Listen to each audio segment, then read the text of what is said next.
तो भाई लोगों, आज के मंडे नाइट रॉ की शुरुआत होती है रैंडी फ्रिकिन ऑर्टन से। फ्रिकिन तो नहीं, और रैंडी ऑर्टन सभी फैन से मिलते हुए हैप्पी ऑर्टन बन के आते हैं। जी हाँ, रैंडी ऑर्टन बदल चुके हैं, ये वो ऑर्टन नहीं है जो हम पहले देखते थे, अब ये हैप्पी ऑर्टन बन चुके हैं। और वो आकर कहते हैं तुम लोगों ने मुझे मिस किया बहुत, है ना? हाँ मैं जानता हूँ। और तो सब लोग रैंडी रैंडी के चैंट्स लगाते हैं, काफी खुशी भरा माहौल होता है। और रैंडी ऑर्टन कहते हैं कि मैं कुछ भी चीजें भूलता नहीं हूँ, मैं तुम्हें माफ कर सकता हूँ लेकिन मैं भूलता नहीं हूँ, और मेरा निशाना द ब्लड लाइन होगी, हमेशा हर एक मेंबर होगा ब्लड लाइन का जिन्होंने भी मेरे साथ जो कुछ भी किया था। और ऐसे में तभी वहां पर रिया रिफली आ जाती है और वो आकर कहती है रैंडी स्वागत है तुम्हारा, तुम वापस आ गए हो, लेकिन तुमने एक गलत चीज कह दी, तुम्हें यहाँ पर द ब्लड लाइन का नाम नहीं लेना चाहिए था, क्योंकि अब वो चीजें नहीं चलाते हैं, अब जो भी चलाते हैं वो जजमेंट डे चलाता है। सब सारा सोना हमारे पास है। डोमिनिक नॉर्थ अमेरिकन चैंपियन है, मैं एक वर्ल्ड हैवीवेट चैंपियन हूँ, और फिन और डेमियन वो हैं अनडिस्प्यूटेड टैग टीम चैंपियन, वही टाइटल्स जिनकी वजह से तुम्हारा करियर खत्म होने पर आ गया था। और डेमियन बन जाता वर्ल्ड हैवीवेट चैंपियन अगर तुम वहां पर बीच में नहीं आते वॉर गेम्स में, तो तुमने हमसे पंगा लेकर गलती कर। तो रैंडी ऑर्टन कहते हैं कि देखो मैं कभी किसी से पंगा नहीं लेता हूँ, और जब से मैं यहाँ पर आया हूँ या फिर जब मैं ब्रेक पर था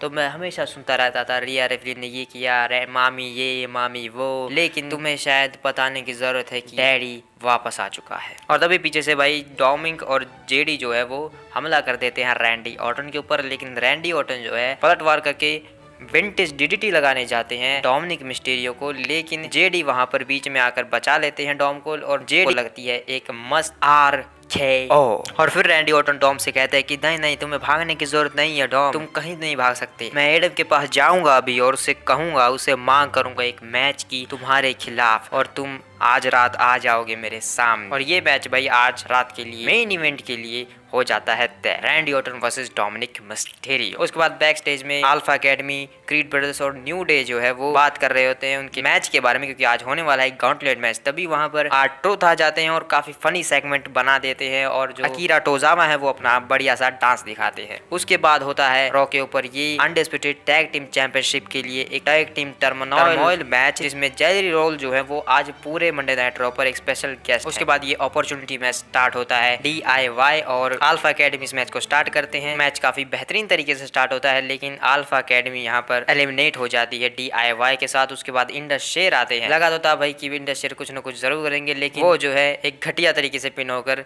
इस मैच से एलिमिनेट हो जाते हैं। उसके बाद क्रीड ब्रदर्स आते हैं मैच में, और वो DIY को एक बढ़िया तगड़ी सी फाइट देकर यहाँ पर एलिमिनेट कर देते हैं। उसके बाद नेक्स्ट न्यू डे आती है क्रीड ब्रदर्स से सामने लड़ने के लिए, और creed brothers versus new day ये थोड़ा सा लंबा चलता है और देखकर काफी मजा आ रहा होता है, लेकिन इसका भी अंत वही होता है, क्रीड ब्रदर्स अपना फिनिशर लगाते हैं और यहाँ पर न्यू डे को भी एलिमिनेट कर देते हैं। और उस बात यह लास्ट टीम इस टैग टीम टर्मोइल मैच की होती है इम्पीरियम, और इम्पीरियम आते हैं और मैच को थोड़ा स्लो कर देते हैं, लेकिन जो भी हो भाई देखकर मजा आ रहा था। लेकिन लास्ट में क्रीड ब्रदर्स शानदार मूव्स दिखाकर, भाई शानदार मूव्स, इस मैच में अपना लास्ट में फिनिशर लगाकर बन जाते हैं number 1 contender for the tag team undisputed championship के लिए। उसके बाद मामी जो है वो डॉम को समझा रही होती हैं कि आज रात उनके मैच में उसे क्या करना चाहिए। तभी फिन बैलर आते हैं और डेमियन प्रीस्ट को कहते हैं कि तुमने देखा, मैं वहां पर देख कर आया हूँ, क्रीड ब्रदर्स को काफी शानदार प्रदर्शन दिखाया उन्होंने और अब उन्हें ठिकाने लगाने की जरूरत है। तभी डेमियन भड़क जाते हैं और कहते हैं कि मैं सुन रहा हूँ तुम लोग क्या कह रहे हो, तुम यहाँ पर मेरी बेइज्जती करना चाहते हो और कुछ नहीं, क्योंकि मैं वॉर गेम्स मैच में नहीं जितवा पाया अपनी टीम को। और तभी रिया संभालती हैं सब कुछ कि नहीं ऐसा कुछ नहीं है, तुमने काफ़ी अच्छा किया, और हम अभी भी टैग टीम चैंपियंस है, सारा सोना हमारे पास है, हम भी सब कुछ चलाते हैं, वॉर गेम्स का हार हमारे लिए कोई बड़ी बात नहीं है, वो एक बहुत छोटी बात है। तो फिर कहते हैं डेमियन की ठीक है, तो हमें फैमिली की बात करनी चाहिए, तो जेडी कहाँ है? तो फिन बैलर कहते हैं कि वो मेडिकल में अभी, हमें उसे जाकर देखना चाहिए। तो डेमियन कहते हैं हाँ चलते हैं देखते हैं। उसके बाद शो पर एक ऐसा बंदा आता है भाई जिसे देखकर मैं तो खुश नहीं होता, लेकिन तुम लोग का पता नहीं, कमेंट में बताना मुझे। कोडी रोड्स आते हैं शो पर एक प्रोमो कट करने के लिए, और भाई अपने पिताजी के नाम पर ये सहानुभूति लेता रहता है हमेशा और कुछ। और भाई CM पंक के रिटर्न के बारे में भी बात करते हैं ये कि उन्हें काफ़ी अच्छा लग रहा है और अब वो सही जगह पर आ चुका है। लेकिन तभी सिंस नाकामुरा टीवी पर आते हैं और वह कहते हैं कि कोडी तुम ही तो हो वो जिसे मैं ढूंढ रहा था इतने दिनों से, तो अब तैयार हो जाओ एक बढ़िया सी लड़ाई के लिए। और तभी भाई जैसे ही टीवी स्क्रीन्स वगैरह सब बंद होती हैं, अचानक से पीछे ही खड़े होते हैं, कोडी रोड्स के पीछे खड़े होते हैं यहाँ पर शिंसुके नाकामुरा, और जैसे ही कोडी रोड्स मुड़ते हैं उनके ऊपर लगती है एक रेड पॉइजन मिस्क। और जो कोडी रोड्स का चेहरा है वो लालम लाल हो जाता है और मुझे देखकर काफी मजा आता है, क्योंकि कोडी रोड्स पिटेगा तो मुझे तो मजा, लेकिन वैसे इतना ही होता है। लेकिन भाई शिंसुके नाकामुरा का पहले मुझे बताओ इसको क्या किया। यहाँ पर बोलता है कि मुझे मिल चुका है वो बंदा, लेकिन उसके बाद जाता है बैक स्टेज और सोशल मीडिया पर डालता है एक और वीडियो जिसमें कहता है कि शायद मैंने तुम्हें ढूंढ लिया है। नहीं, तुम लोग क्या लगता है कि मैं किसी और के बारे में बात कर रहा हूँ? तो यहाँ पर सीधा सीधा वो टीज ये करते हैं कि कोडी रोड्स जो है उनके लिए एक साइड मिशन है, असली निशाना कोई और ही है। उसके बाद ब्रॉन्सन ब्रीड वर्सेस आइवार का मैच होता है शो के ऊपर, और भाई दो सांड लड़ेंगे तो क्या होता है ये हमने इस मैच में देख लिया। ये मैच काफी बढ़िया होता है, लेकिन इसका अंत ही नहीं होता है भाई। वेलहेला को जो है बैक स्टेज भेज दिया जाता है क्योंकि वो मैच में इंटरप्शन कर रही थी, तो रेफरी उसे वहां से भगा देते। उसके बाद मैच जैसे चलता है तो मैच जो है रिंग साइड पर चला जाता है, लेकिन वहां पर हो जाता है 10 काउंट, क्योंकि दोनों अंदर ही नहीं आते हैं और बाहर जाकर इतनी तबाही मचा देते हैं, ऑफिशियल्स तक पर अटैक करने लगते हैं। खुद तो लड़े रहे हैं, ऑफिशियल्स को भी जख्मी कर रहे हैं, और जो पूरा डब्ल्यू यूनिवर्स है वो होली शिट के चांस लगा देता है। उसके बाद बैक स्टेज में जोई स्टार्क और शेना बेसलर आपस में बात कर रहे होते हैं, लेकिन तभी नाया जैक्स आ जाती है और वो उनकी बेइज्जती करने लगती है। तो जोई स्टार्क कहते हैं कि क्यों ना तुम और मैं आज रात मैच करें। तो शो के ऊपर फिर ये मैच होता है, जोई स्टार्क वर्सेस नाया जैक्स। और भाई ऐसे मैचेस का हाल जो है हम पहले से जानते हैं क्या होने वाला है। नाया जैक्स के सामने तुम किसी भी सुपरस्टार को रख लो, ऐसे छोटे सुपरस्टार्स को, तो क्या होगा, एक वाहियात सा फिनिशर लगेगा और मैच खत्म हो जाएगा। और एक समोन होने की वजह से भाई नाया जैक्स को आई थिंक फायदा मिलता है। खैर इस मैच को देखकर कौन खुश हुआ होगा, मैं तो नहीं। नाया जैक्स एक वाहियात से फिनिश लगा के इस मैच को जीत जाती है। उसके बाद भाई बैक स्टेज में फिन बैलर और डेमिन प्रीस्ट जेडी को लेकर आते हैं मेडिकल से, और आकर अपने क्लब हाउस में देखते हैं कि ये क्या हो रहा है। और तभी वहां पर R-Truth जो है वो क्रीम रोल खाते हुए मिलते हैं और पूरे क्लब हाउस में कचरा फैलाते हुए हमें नजर आती है। और R-Truth फिर डेमन प्रीस्ट को और फिन बैलर को कहते हैं कि तुम लोगों को एक पार्टनर चाहिए था ना वॉर गेम्स मैच के लिए, मैं वो बनने को तैयार हूँ, चलो बताओ। तो डेमन कहते हैं कि वॉर गेम मैच हो चुका है और हम उसमें हार भी चुके हैं। तो R-Truth कहते हैं कि अच्छा ऐसा हुआ क्या, कोई बात नहीं, इससे बढ़िया खबर सुनाता हूँ, रैंडी ऑर्टन वापस आ चुका है। और तभी डेमिन और फिन कहते हैं कि इससे पहले कि हम तुम्हें तोड़े यहाँ से निकल जाओ। उसके बाद एक रिप्ले दिखाया जाता है जिसमें दिखाया जाता है कि किस घटिया तरीके से गंथर ने द मिज को हरा दिया। मतलब घटिया इसलिए भाई क्योंकि ये कैसा सबमिशन है भाई, मुझे ऐसे सबमिशन की एक्सेप्टेशंस बिल्कुल नहीं थी गंथर जैसे सुपरस्टार के साथ, क्योंकि गंथर जिस तरीके से सबमिट करवाते हैं मिज से, वो देखने में कुछ ज्यादा खास मजा नहीं आया, क्योंकि वो मिज की पीठ को ही पूरी तरीके से मोड़ देते हैं अपने घुटने से। खैर ये सर्वाइव सीरीज की बात है तो मुझे वहां करनी चाहिए थी। उसके बाद बैक स्टेज जो है लुडविग केजर और जियोवानी विंची के बीच जो है बहस चल रही हुई थी अपने मैच को जिस तरीके से वो आ रहे, तभी गंथर वहां पर आते हैं कि DIY उनके साथ जो भी तुम्हारा मैटर है उसे जल्द से जल्द सॉल्व करो। और केजर कहते हैं हम सॉल्व करेंगे। जैसे ही गंथर मुड़ते हैं तो पीछे जो है द मिज खड़े होते हैं और मिज कहते हैं कि मैंने प्रेस कॉन्फ्रेंस में देखा, तुमने कहा कि कोई भी अगर तुम्हारे मुंह पर आकर चैलेंज करेगा तो तुम एक्सेप्ट करोगे, तो देखो मैं आ चुका हूँ अपना थोबड़ा लेकर तुम्हारे थोबड़े के सामने। और तभी गंथर कहते हैं कि देखो तुमने साबित कर दिया कि तुम इस इंडस्ट्री में होने के लायक हो, तुमने जिस तरह का मैच किया मैं तुम्हारी इज्जत करता हूँ, और तुम इस इंडस्ट्री में रेसलिंग करने के लायक भी हो वहाँ उस रिंग में जाकर, लेकिन कभी भी मेरे सामने आने की जरूरत मत करना, क्योंकि मिज ने भाई यहाँ पर एक तरीके से रीमैच मांग लिया है तो वो मिज को जरूर मिलेगा। उसके बाद सेथ फ्रिकिन रॉलिंस आते हैं भाई अपनी बढ़िया सी एंट्रेंस करके और बढ़िया से कपड़े पहन के, और जैसे ही सेथ रॉलिंस अंदर आते हैं तो वो कहते हैं कि मैं हूँ visionary revolutionary Seth freaking Rollins और स्वागत है तुम सबका मंडे नाइट रॉलिंस में। और जैसे भाई यहाँ पर लोगों को गाना चाहिए था सेथ रॉलिंस का सॉन्ग, लेकिन वो लोग करने लगते हैं चैंट्स CM पंक के, और ये देखकर सेथ रॉलिंस जो है काफ़ी गुस्सा हो जाते हैं, मतलब उनका मूड ही परिवर्तित हो जाता है क्योंकि वो CM पंक को पसंद नहीं करते हैं स्टोरी लाइन के मुताबिक। उसके बाद सेथ रॉलिंस कहते हैं कि हाँ लगाओ CM पंक के चैंट्स, थोड़ी देर लगाओ और हो गया तुम्हारा, और सभी चुप हो जाते हैं। मैं बिल्कुल भी वेस्ट नहीं करना चाहता हूँ अपना टाइम एक ऐसे दोगले इंसान के लिए, तो चुप करो, उसे हमेशा पीछे ही रहना चाहिए। उसके बाद भाई सेथ रॉलिंस का गाना गाने लगते हैं सब लोग, क्योंकि सेथ रॉलिंस ने कह दिया है कि अब हमें इस वर्ल्ड हैवीवेट चैंपियनशिप की बात करनी चाहिए जिसे मैंने इतना प्रेस्टीज बनाया है, इतना बेहतरीन बनाया है, मुझे फाइटिंग चैंपियन बनना है, तो इसके बारे में बात करते हैं। तो उन्होंने अच्छी बात कही तो सब लोग जो है सेथ रॉलिंस का गाना गुनगुनाने लगे। और जैसे ही वो इन सब के बारे में बात कर रहे होते हैं तभी वहाँ पर ड्रू मैकिंटायर आ जाते हैं। हंसते खिलखिलाते ड्रू मैकिंटायर आ जाते हैं सबसे फैन से हाथ मिलाते हुए, यानी कि वो दिखा रहे कि वो अच्छे हैं, वो कोई बुरे नहीं बने अभी। उसके बाद वो आकर अंदर कहते हैं कि कांग्रेचुलेशंस तुम जीत गए वॉर गेम्स का मैच। देखो मैं जजमेंट डे के साथ जुड़ा था, उन्होंने कहा था कि उनके पास एक प्लान है, वो जे को मुझे देंगे, परोसेंगे मेरे सामने, मैं जे को तोड़ फोड़ दूंगा, और काफ़ी अच्छा प्लान बनाया था हमने, लेकिन हम हार जाएंगे ये उसमें नहीं था। तो काफ़ी घटिया प्लान था उनका जो भी था। और वो सेथ रॉलिंस से हाथ भी मिलाते हैं और उसे शुक्रिया भी कहते हैं कि तुमने मुझे सही रास्ता दिखाया, मुझे बीती बातों को भूल जाना चाहिए, मुझे जे वगैरह को पीछे छोड़ देना चाहिए। और इसी वजह से मैंने 2 दिन सोचा कि मुझे क्या करना चाहिए। तो मैंने सोचा तो मुझे पता चला कि मुझे जाना चाहिए उस वर्ल्ड हैवीवेट चैंपियनशिप के लिए, और तुमने कहा था, मैं याद ही होगा। तो सेथ कहते हैं कि हाँ मुझे याद है, मैंने तुमसे कहा था कि तुम जब हारोगे मुझसे हारना काफ़ी अच्छी बात है, और जब तुम मुझसे हारोगे तो तुम उसका ब्लेम खुद पर लगाओ। तो ड्रू मैकिंटायर कहते हैं हाँ तुम एग्जैक्टली सही हो, इसलिए मुझे चाहिए एक रीमैच तुम्हारे वर्ल्ड हैवीवेट चैंपियनशिप के लिए।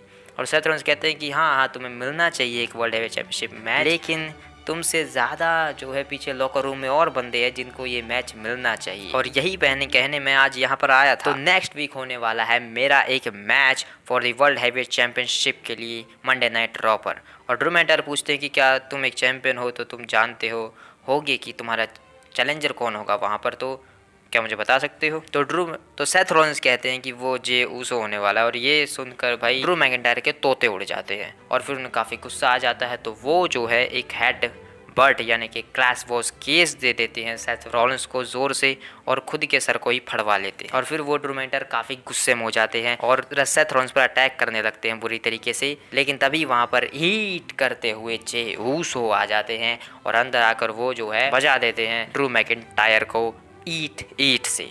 और देन सेथ रॉलिंस भी एक उसमें मदद करते हैं, क्योंकि वो डबल सुपर किक लगाते हैं ड्रू मैकिंटायर को एक साथ मिलकर। लेकिन उसके बाद भाई टाइटल नीचे पड़ा होता है तो जे ऊसो उठाकर जो है सेथ रॉलिंस को दे देते हैं। और भाई ड्रू मैकिंटायर ये सब देखकर बिल्कुल भी खुश नहीं होते हैं। उसके बाद भाई शो पर एक मैच होता है Piper Niven, Chelsea Green versus Tegan Nox and Natalya for the WWE women's tag team championship के लिए। और भाई काफ़ी बढ़िया मैच था, देखकर मज़ा आता था, क्योंकि काफ़ी एवरेज टाइप मैच था, लेकिन देखकर मज़ा आया। अच्छे मूव्स हमें देखने को मिलते हैं। लेकिन लास्ट में भाई पाइपर नेविन अपना फिनिशर लगाती हैं, एक तरीके से 1-on-2 करके इस मैच को जीत जाती हैं और अपने टैग टीम चैंपियनशिप को रिटेन कर लेती। उसके बाद भाई बैक स्टेज में ड्रू मैकिंटायर जा रहे होते हैं और सैमी ज़ेन आकर उनसे बकबक करने लगते हैं। और ड्रू मैकिंटायर कहते हैं कि चुप रहो, लेकिन सैमी ज़ेन कहते हैं कि नहीं तुम चुप रहो और मेरी बात सुनो, तुम जो कर रहे हो वो गलत कर रहे हो।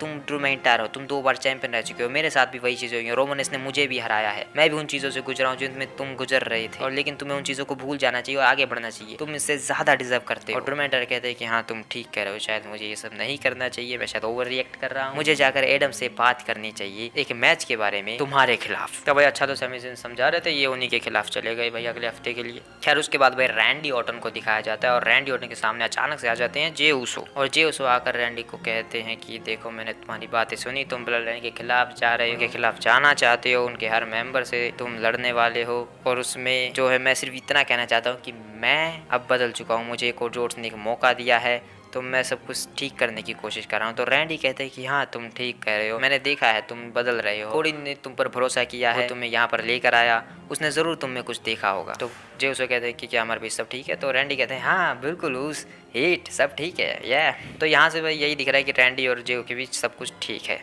लेकिन क्या रैंडी स्मैकडाउन पर जाकर रोमन को बजाएंगे, ये एक सवाल है। उसके बाद भाई मंडे नाइट रॉ का मेन इवेंट आता है Randy Orton versus dirty Dominik Mysterio. उसके बाद ये मैच स्टार्ट होता है और भाई रैंडी ऑर्टन इतने सालों बाद लड़ रहे हैं तो देखकर किसको मजा नहीं आएगा, गूज बम्स आ रहे थे भाई मुझे तो। खैर उस लास्ट में जो है भाई जब रैंडी ऑर्टन जो है अपना स्कूप पावर स्लैम लगाते हैं अपने स्टाइल में, उसके बाद वो विंटेज डीडीटी के लिए जाते हैं, विंटेज डीडीटी लगा देते हैं डोमिनिक मिस्टीरियो को। फिर वो कॉल इन करते हैं RKO के लिए, लेकिन जब वो कॉल इन कर रहे होते हैं तो जेडी जो है पीछे से डोमिनिक मिस्टीरियो को नीचे घसीट लेता है, जिस वजह से कॉलिन जो है खराब हो जाता है रैंडी ऑर्टन का और रैंडी ऑर्टन को थोड़ा गुस्सा आ जाता है। लेकिन भाई जेडी की जो है जेली रोल से थोड़ी सी बातचीत हो जाती है, यानी कि थोड़ी सी बकवास करने लगते हैं जेली रोल के सामने। तो जेली रोल जो है धक्का लगाते हैं, फिर डोमिनिक मिस्टीरियो भी आकर जेली रोल के साथ बकवास करने लगते हैं, तो जेली रोल डोमिनिक को भी धक्का लगा देते हैं। और ये देखकर रैंडी ऑर्टन तो काफ़ी खुश हो जाते हैं और रैंडी ऑर्टन आकर जेली रोल से हाथ भी मिलाते हैं और फिर कहते हैं ये बदबू कहाँ से आ रही है। खैर उसके बाद रैंडी ऑर्टन जो एक बढ़िया सा कूल मूव जो मुझे काफ़ी पसंद है भाई रैंडी ऑर्टन का, ये जो टेबल के ऊपर वो स्लैम लगाते हैं, एक नहीं 2 लगाते हैं अरीना के कहने पर। उसके बाद वो है रैंडी ऑर्टन जो है डोमिनिक को अंदर ले जाते हैं रिंग में और वो कॉल फिर से वो RKO के लिए जाने वाले थे, लेकिन पीछे से जेडी आ जाते हैं तो जेडी खाते हैं एक विंटेज DDT। और उसके बाद जो है पीछे से डोमिनिक जो है वो 619 लगा देते हैं रैंडी ऑर्टन को, और 619 पूरा करने के लिए जब वो जाते हैं ऊपर टॉप रोप पर अपना फिनिशर लगाने के लिए, तो रैंडी ऑर्टन जो है उसे रिवर्स करके लगा देते हैं एक कूल मासी RKO। और इसके बाद तो भाई कौन ही उठने वाला है, हाँ अगर वो ब्रॉक लेसनर ना हो तो इसके बाद भाई रैंडी ऑर्टन जो है 1 2 3 करके जीत जाते हैं। वैसे एक चीज़ मैंने मिस कर दी भाई, रैंडी ऑर्टन जो है जब एंट्रेंस करते हैं तो ब्रॉक लेसनर जैसा क्यों कर रहे थे, मुझे ज़रा ये समझाओ। वो ब्रॉक लेसनर की एक्टिंग कर रहे थे वहाँ पर, जैसे ब्रॉक लेसनर एंट्री में आकर उछलते हैं ना, तो वैसे ही रैंडी ऑर्टन सेम उछल रहे थे, शायद वो ब्रॉक लेसनर को एक ट्रिब्यूट दे रहे होंगे। उसके बाद भाई शो का आता है सबसे बेहतरीन चीज़, CM पंक रिटर्न करते हैं मंडे नाइट रॉ पर, और काफ़ी गूज़ बम्स आते हैं भाई उस टाइम पर पूरे एरिना को भी और जो देख रहे थे लाइव उनको। उसके बाद अपना प्रोमो कट करते हैं CM पंक और कहते हैं कि यहाँ पर गर्मी काफ़ी बढ़ गई है, ऐसा लगता है जैसे बर्फ़ गिर रही हो काफ़ी ज़्यादा। तो फिर प्रोमो कट में भाई काफ़ी कुछ कहते हैं CM पंक, कहते हैं कि मैं यहाँ पर वापस आया हूँ तुम लोगों की वजह से, क्योंकि तुम लोगों ने हमेशा मुझे याद रखा और ये मेरे लिए बहुत बड़ी बात है। और सब लोग जो है CM पंक के चैंट्स लगाते हैं और यही एक चीज़ है जो मुझे वापस लेकर आई है, ऐसा CM पंक कहते हैं। और वो कहते हैं कि अब मैं यहाँ पर वापस आ चुका हूँ। लोग अपने आप को बेस्ट इन द वर्ल्ड बनाने के लिए कुछ भी करते हैं, लेकिन अब सबको समझना पड़ेगा बेस्ट इन द वर्ल्ड वापस आ चुका है जो हर चीज़ में बेस्ट है, कमेंट्री में भी, माइक पे भी, रेसलिंग में भी, हर एक चीज़ में। और भाई जब मैं यहाँ पर आया हूँ तो काफ़ी लोग मुझे पसंद करते हैं, सब ने मुझे वेलकम बैक किया है, आई थिंक सब ने किया है, लेकिन कुछ लोग हैं शायद जो मुझसे डरते हैं, क्योंकि वो लोग जानते हैं क्योंकि बेस्ट इन द वर्ल्ड आने से लेवल जो है बढ़ चुका है यहाँ पर, क्योंकि उन सबको पता है कौन आ चुका है, CM पंक। और वो यहाँ पर शॉर्ट आउट भी देते हैं AJ ली को, भाई AJ ली वापस आ जाए तो मज़ा आ जाएगा। और वो लास्ट में जो है जब कैमराज ऑफ होने ही वाले थे तो वो कहते कि मैं यहाँ पर दोस्त बनाने नहीं आया हूँ, मैं यहाँ पर सिर्फ पैसे के लिए आया हूँ। इसे कहना क्या चाहते हैं। खैर उसके बाद शो ख़त्म हो जाता है, लेकिन एंड होते होते ऑफ एयर जब चला गया था शो, तो जो CM पंक है वो अपने सारे फैंस से मिलते हैं पूरे एरिना में घूमकर और उनके साथ सेल्फीज और फोटोज़ भी खिंचवाते हैं। और भाई अगले हफ्ते के लिए Sami Zayn versus Drew McIntyre और Seth Rollins versus Jey Uso for the world heavyweight championship match को भी ऑफिशियल कर दिया गया है। लेकिन भाई ये लिव मॉर्गन कब वापस आ रही है।